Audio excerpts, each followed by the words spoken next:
Pronto, voltamos aí. Ótimo. No bloco anterior, eu consignei o item de retomada. Falávamos exatamente do arquivamento do inquérito e eu mostrava uma situação peculiar. A possibilidade do magistrado discordar do requerimento ministerial quanto ao arquivamento. O juiz foi alçado, historicamente, a uma função anômala de fiscal do princípio da obrigatoriedade do exercício da ação pública. Então, o juiz estaria autorizado, desde a concepção do CPP, a discordar do requerimento ministerial quanto ao arquivamento, provocando, assim, o exponencial máximo do MP, o procurador-geral. E ali nós teríamos a concretização do chamado princípio da devolução. Por quê? O juiz discordando do requerimento de arquivamento, ele devolveria o problema para o MP, mas agora na figura do procurador-geral. E, Nestor, quais as medidas que o procurador-geral poderia implementar? Veja se faz sentido. O procurador-geral estaria autorizado, ele mesmo, a oferecer a denúncia, o que é raríssimo. Agora, ele está autorizado a designar um outro membro do MP para fazê-lo, e o entendimento doutrinário preponderante é que o membro designado deve denunciar, pois funcionaria como longa-manos do procurador-geral, ele atuaria por delegação, e o procurador-geral ainda poderia insistir no arquivamento, restando ao juiz homologar. Percebeu? Esse é o procedimento histórico, ainda hoje aplicado. Então, me permita aqui, acionar a nossa lousa para dizer o seguinte: cabe ao juiz remeter os autos ao procurador-geral, que poderá adotar as seguintes medidas. Então, Nestor, quais as medidas que o procurador-geral poderia implementar? Vamos individualizá-las com todo cuidado. Ora, eu destaco para você, o procurador-geral poderia, ele mesmo, oferecer a denúncia. O procurador-geral estaria autorizado a designar outro membro do MP para denunciar, e o procurador-geral ainda poderia insistir no arquivamento, restando ao juiz, nesse caso, homologar. Percebeu? Então, eis o panorama histórico. Juiz acionando o procurador-geral desempenha função anômala, de fiscal do princípio da obrigatoriedade do exercício da ação pública. E esse acionamento materializa o chamado princípio da devolução. Só que o pacote anticrime tende a fazer o quê? Mudar. Porque juiz acionando o procurador-geral viola o sistema acusatório. Ora, o juiz não pode ser protagonista, o juiz não tem que discordar de arquivamento, coisa nenhuma. Então, a partir de agora, e com todo cuidado, eu quero mostrar para você a seguinte realidade. Procedimento com o pacote anticrime.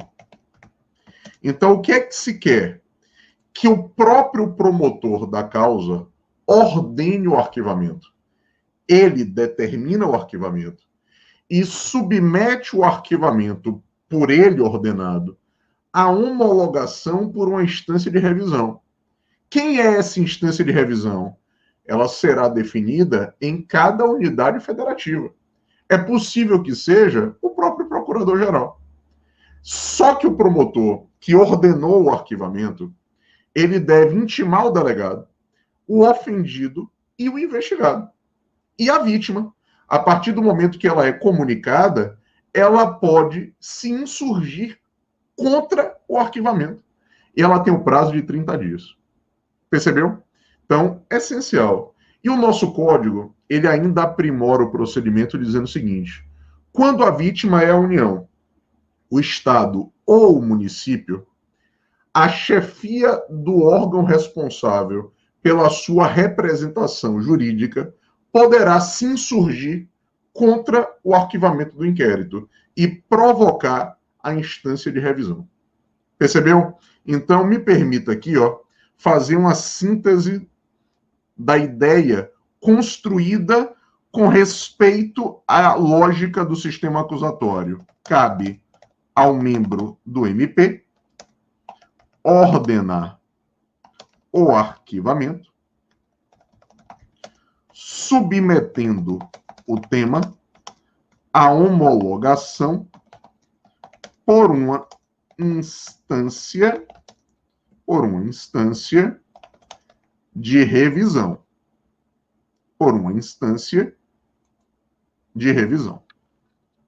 Tudo bem? Bacana? Então, eis a lógica. Eis aqui a pretensão do artigo 28, caput do CPP. Redação ainda suspensa. Tudo bem? Bacana? Então, o que é que se pretende? Potencializar o nosso sistema acusatório e retirar o juiz dessa função anômala de fiscal do princípio da obrigatoriedade quanto ao exercício da ação pública. Tá claro? Beleza. Agora, me permite avançar. Na organização do tema, eu ainda quero apresentar para você algumas questões complementares. Quais são as questões complementares úteis? Olha, a minha primeira questão complementar, eu aponto consequência do arquivamento. Qual é a ideia? O Supremo Tribunal Federal editou um enunciado de súmula afirmando que o arquivamento do inquérito, como regra, não é apto à imutabilidade pela coisa julgada material. Tanto que, se o inquérito for arquivado, surgindo novas provas, antes da extinção da punibilidade, pela prescrição ou por qualquer outra causa, caberá ao MP o oferecimento da denúncia. Ora, a ideia é que o arquivamento faz apenas coisa julgada formal. Em última análise, o arquivamento ele se submete à cláusula rebus sic stantibus. Vale dizer, o inquérito foi arquivado. Fica arquivado até quando? Depende de como as coisas estão. Se as coisas mudarem pelo surgimento de novas provas, caberá a oferta da denúncia.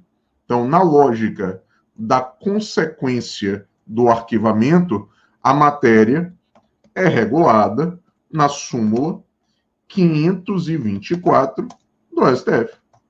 O que me permite dizer o seguinte, numa primeira conclusão. Ora, uma vez arquivado o inquérito, diante do surgimento de novas provas antes da extinção da punibilidade, beleza, caberá a oferta da denúncia. Beleza? Então, essa a regulação no âmago do Supremo Tribunal Federal.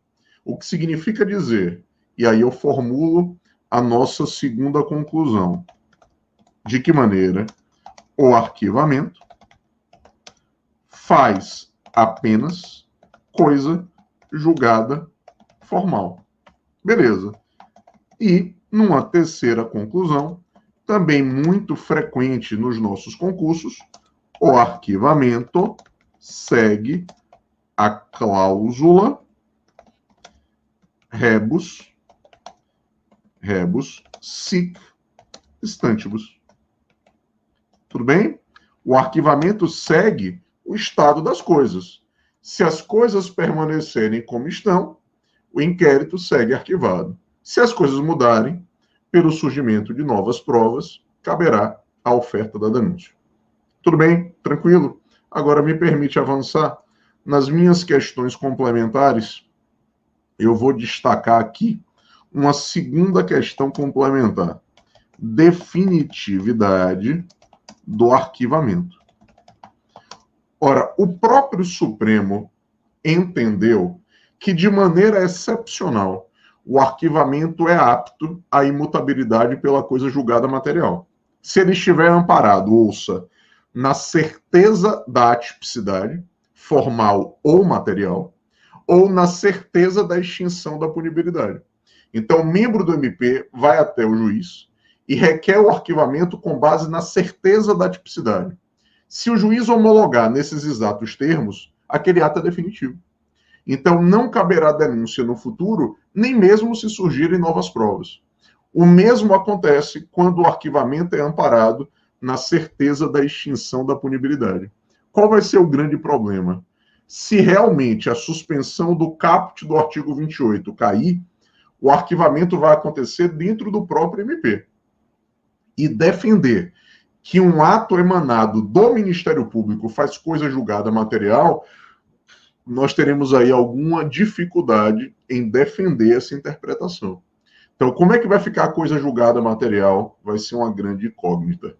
Por isso, ora, me permita ainda hoje, nesse cenário, dizer o seguinte: para o STF, o arquivamento faz coisa julgada material quando amparado na certeza da atipicidade ou na certeza da extinção da punibilidade. Beleza? Tranquilo? Agora, uma terceira questão complementar. Eu quero apontar o nosso TCO. Ora, o termo circunstanciado, ele revela uma investigação simplificada na apuração das infrações de menor potencial ofensivo. Leia, os crimes com pena de até 2 anos e as contravenções. Ora, não é nenhuma novidade que o inquérito demanda esforço humano e tempo. Então, nas infrações de menor potencial ofensivo, nós teremos uma investigação simplificada atendendo às premissas da Lei 9.099 de 95. Agora, um parêntese. Eventualmente, eu posso instaurar inquérito policial para apurar a infração de menor potencial ofensivo? Eventualmente, sim. Quer ver? Imagine que a autoria do delito não é conhecida. Não tem como fazer o TCO. Teremos que instaurar o inquérito, mesmo diante de infração de menor potencial ofensivo. Tudo bem? Bacana? Então, aqui no nosso cenário, quanto ao termo circunstanciado, eu afirmo, é a investigação simplificada para apurar as infrações de menor potencial ofensivo. Leia-se, crimes com pena máxima de até 2 anos e contravenções penais. É o que eu extraio do artigo 69 da Lei 9.099 de 95. Tudo bem? Agora, me permita ainda, nas questões complementares, destacar uma próxima questão complementar relevante. Eu quero apontar para você o papel da polícia diante do arquivamento da investigação. Ora, mas Nestor, por que esse destaque envolvendo o papel da polícia? Veja se faz sentido. O surgimento de uma prova nova, depois que o inquérito é arquivado, é algo que pode ser extremamente oneroso.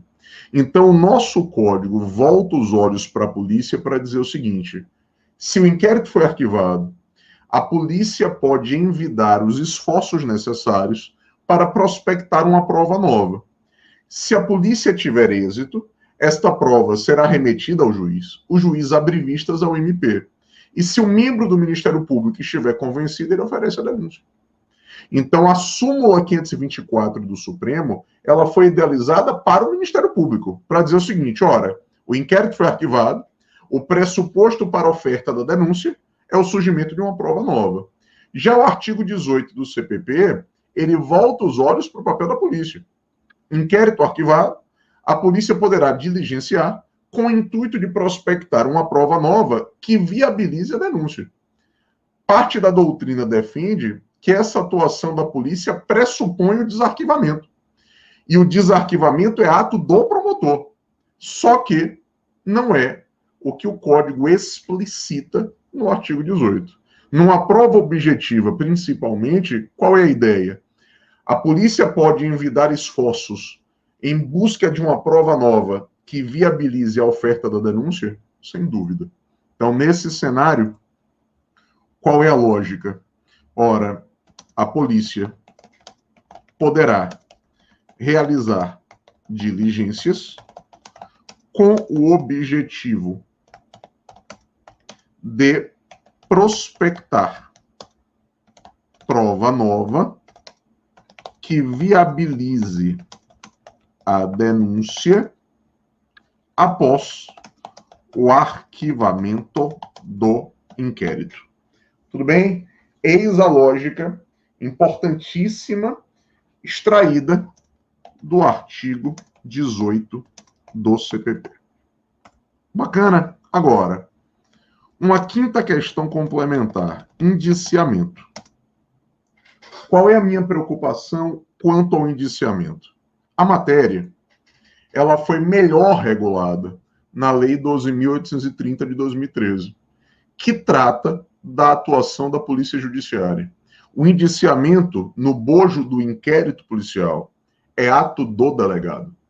Nós saímos de uma percepção de possibilidade e ingressamos em outra, mais robusta, de probabilidade. Indiciar significa convergir a investigação em face de determinada pessoa. Então, agora eu tenho o entendimento de que provavelmente aquele sujeito contribuiu para o delito. Eu vou convergir as investigações em face daquele sujeito, que não é mais um mero suspeito. Ele passa a ser o principal suspeito. Ora, no âmago do inquérito policial, o indiciamento é ato do delegado. O delegado promove uma análise técnico-jurídica, portanto é um ato formal, e ele sinaliza a presença dos indícios de autoria, da materialidade e das circunstâncias da infração. Então, o delegado, ele não vai se submeter à requisição do promotor ou do juiz para indiciar essa ou aquela pessoa. Quando o delegado promove o indiciamento, ele formula a análise, ele converge a investigação em face de um determinado sujeito. Portanto, me permita aqui, no indiciamento, destacar o seguinte: olha o meu cuidado. Cabe ao delegado promover o indiciamento. Beleza. Em análise técnico-jurídica, apontando os indícios de autoria, da materialidade e das circunstâncias da infração. Beleza? Então, eis aí a referência envolvendo o indiciamento e que você extrai lá do artigo 2º, parágrafo 6º da Lei 12.830 de 2013. Bacana? Tudo bem? Um elemento importante e que naturalmente consagra um tópico essencial na fase investigativa. Agora, por favor, me permite um parêntese. O delegado deve indiciar o sujeito assim que for possível, o que normalmente acontece após a oitiva. Só que se o sujeito já é réu num processo criminal, ele não precisa ser indiciado retroativamente por aquele mesmo fato. Isso não acontece. Como o inquérito policial como um todo é um procedimento dispensável, o indiciamento também é. Quem já virou réu em processo criminal não precisa ser indiciado por aquele mesmo fato. Eu não preciso que o sujeito seja indiciado para que depois ele vire réu num processo. O indiciamento não vincula o membro do Ministério Público, que é o titular da ação pública, que é aquele que detém a opinio delicti.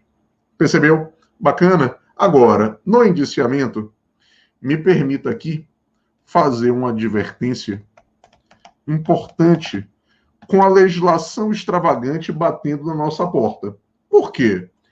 A lei de lavagem de capitais, ela aponta que se o funcionário público foi indiciado pela lavagem de dinheiro e usou a função para promover a atuação criminosa, o indiciamento levaria ao afastamento das funções. Só que o Supremo declarou esse dispositivo, o artigo 17d de dado da lei de lavagem, como inconstitucional. Até porque o afastamento das funções à luz do Código de Processo Penal depende de ordem motivada do juiz e funciona como medida cautelar pessoal. Então, eu estou dentro da cláusula de reserva de jurisdição. Por isso, a matéria, eu vou destacar aqui na nossa advertência, ela é apontada no artigo 17d de dado da nossa Lei 9.613 do ano de 98, mas esse tópico já foi objeto de ação direta de inconstitucionalidade, a ADI 4911 do DF. Tudo bem? Bacana? Então, cuidado com a matéria, porque a literalidade do dispositivo não pode te levar a erro. Tudo bem? Bacana? Agora, nas nossas questões complementares, qual é, Nestor, o próximo item a ser enaltecido? Me permita apontar para você, nesse momento, a nossa próxima questão complementar. Olha a terminologia: arquivamento originário. Ora, se essa expressão estivesse no seu concurso, nós temos como sair do outro lado? Ouça primeiro. O arquivamento originário é aquele promovido pelo próprio procurador-geral, nas hipóteses de sua atribuição originária. E o tribunal nunca pôde se insurgir. Veja que com o pacote anticrime, o nosso desejo é que o arquivamento aconteça no próprio MP. Mas, ora, enquanto isso não é implementado, cabe ao membro do MP requerer ao juiz o arquivamento. Já vimos o procedimento. Só que nos crimes onde o próprio procurador-geral vai atuar, se o procurador-geral formula o requerimento de arquivamento ao tribunal, a única saída é a homologação. Afinal de contas, o tribunal não tem como se insurgir, porque o arquivamento está sendo patrocinado pelo próprio chefe do MP. Tudo bem? Então, me permita destacar o que seria o arquivamento originário. É aquele patrocinado pelo próprio procurador-geral. Beleza. Nestor? E o tribunal poderia se insurgir? Não. Não teríamos como invocar a redação original do artigo 28 do CPP. Tudo bem? Agora, me permita avançar. Um próximo tópico importante e que eu pretendo enaltecer diz respeito ao chamado arquivamento implícito. Ora, mas Nestor, o que seria o arquivamento implícito? Respira um pouco, deixa o trabalho comigo nesse momento. O professor Hélio Bastos Tornag e o professor Afrânio Silva Jardim idealizaram a seguinte situação. Imaginemos que o membro do Ministério Público, no momento de oferecer a denúncia, deixa de contemplar na inicial todos os crimes ou todos os investigados apontados no relatório da autoridade investigante. Ora, a partir do momento que o juiz está diante dessa denúncia, se o juiz perceber que aquela denúncia é incompleta, quando ele confronta a inicial com o relatório do inquérito, o que é que o juiz poderia fazer? ele poderia considerar que essa omissão do Ministério Público em contemplar todos os elementos trazidos no inquérito na sua inicial, essa omissão funcionaria como se fosse um arquivamento. Ora, o que foi apelidado de arquivamento implícito, permitindo que o juiz, diante da denúncia, remetesse os autos ao procurador-geral, para que o procurador-geral se manifestasse acerca dos elementos que o Ministério Público omitiu, ou sujeitos ou infrações, que foram trazidas pelo inquérito, mas não foram contempladas na inicial. Se a omissão do promotor envolvesse sujeitos, nós estaríamos diante do arquivamento implícito subjetivo. Se a omissão envolvesse crimes, arquivamento implícito objetivo. Então, o juiz, diante de uma denúncia, ele provocaria o procurador-geral, dizendo: procurador-geral, o promotor na denúncia não contemplou todos os crimes ou todos os investigados apontados no relatório do delegado. E aí o procurador-geral daria a solução. Só que os tribunais superiores não aceitam essa tese, exatamente porque não tem regulação legal. E aí talvez eu esteja no clímax de violação ao sistema acusatório. Portanto, a tese do arquivamento implícito não colou, ela não ecoou nos tribunais superiores, mas a matéria é cobrada nos concursos públicos e, naturalmente, nós teríamos ali uma peculiaridade, onde o juiz provocaria o procurador-geral mesmo diante da denúncia. Mas por quê? Porque, na ótica do juiz, a denúncia estaria incompleta. Não teria conglobado todos os sujeitos ou todos os crimes que foram apurados na investigação. Tudo bem? Então, me permita aqui, destacar o seguinte: o que seria o arquivamento implícito? Traduziria a possibilidade de que o juiz provocasse o procurador-geral diante de uma denúncia incompleta, pois o membro do MP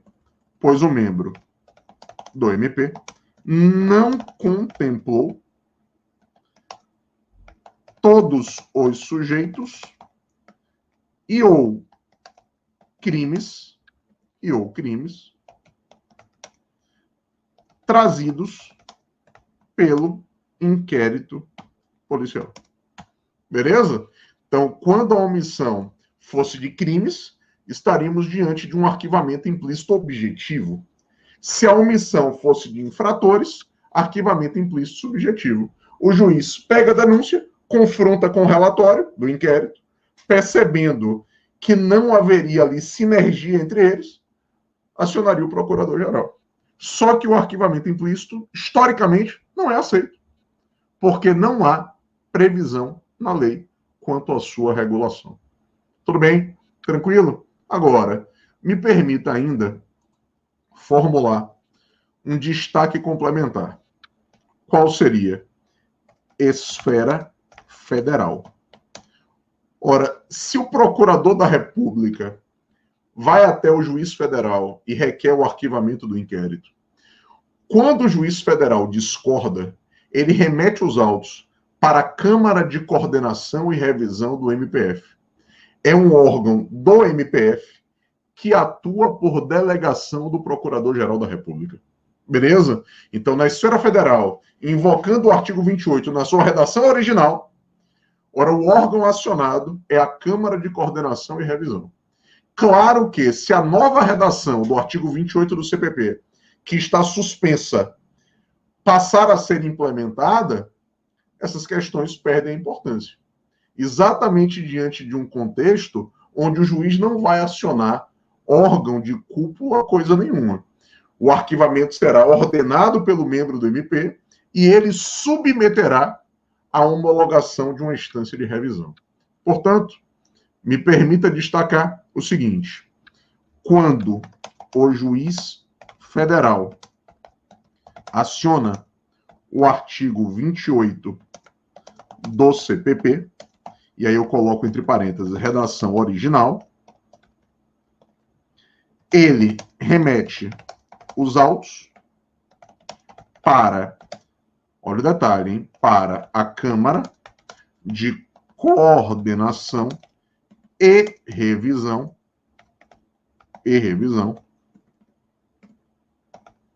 do MPF. Beleza?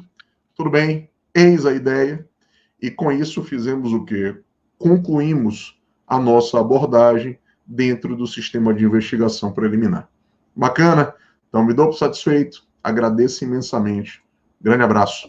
Até a nossa próxima aula, onde vamos iniciar o tema ação penal. Aguardo você. Até lá.